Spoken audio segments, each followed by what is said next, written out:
नमस्कार जय जगन्नाथ सांग मैंने आसतु आम आज जाना श्री जगन्नाथ को 56 प्रकार भोग कहीं लग जाए। आम मैंने जाचु जे श्री जगन्नाथ श्रीकृष्णकर अवतार जितेबले भगवान श्रीकृष्णकर जन्म होता से समस्त घरे खुशीर लहरी खेली जाता। किछि वर्ष बीतला परे गोटे दिन सेठाकर निवासी भगवान इंद्र को प्रसन्न करने एक बड़ यज्ञर आयोजन कले।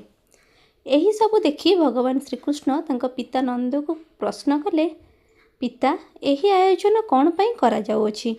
सेतेबेले श्रीकृष्ण को उत्तर दे नंद कहिले, पुत्र यही आयोजनटी वर्षार राजा इंद्रदेव को प्रसन्न करने करा जाउछि। जदि इंद्रदेवता प्रसन्न हेबे तेबे वर्षा हेब आ वर्षा हेले आम निवासी भल फसल करिपरिबे। वर्षा कारणरू आमको अन्न आ गाई बाछुरी घास मिली पारुची। एही कथा सुनी श्रीकृष्ण नंद को कहउचंदी, बाबा आम गाई और बाछुरी को तो घास गोवर्धन पर्वत मिले, सेथिपाई आमे तांको पूजा करबा दरकार। आम समस्त को गोवर्धन पर्वत को पूजा करबा दरकार। सेपटे इंद्रदेव एते गर्वी थिले जे से काहाकू दर्शन भी दियंतिनी।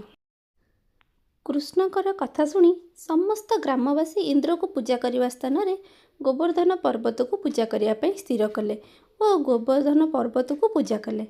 यह देखि इंद्र को लगिला कि यह तांको पई एक बड़ अपमान अटे। आउ रागे कि इंद्रदेव जोरे वर्षा आरंभ करदेले।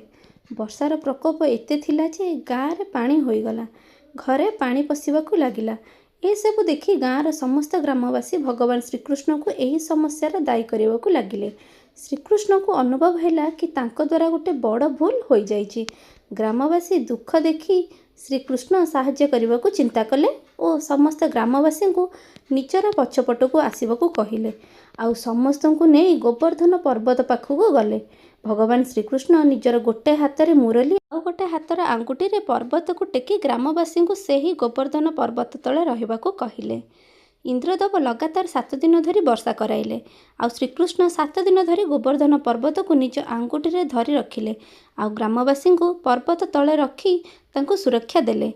छोट बेले भगवान श्रीकृष्ण तांको माँ सहित रोते।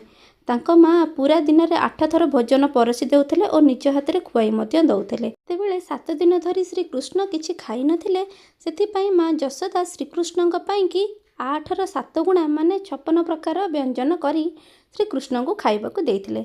सेबेठारु नहीं आज पर्यंत श्रीकृष्णकर पाखरे 56 प्रकार भोग लगा जाए। जेहेतु श्रीकृष्णकर अवतार पुरीर ठाकुर श्री जगन्नाथ, तेणु श्री जगन्नाथ पाखरे मध्य 56 प्रकार भोग लगा जाए। देखते सांग मैंने जदि आपन को यही कहानीटी भल लगी थाए तेबे आम चैनल को सब्सक्राइब निहाती करेंगे। देखा हबो आउ गोटे कहानी सहित। जय जगन्नाथ।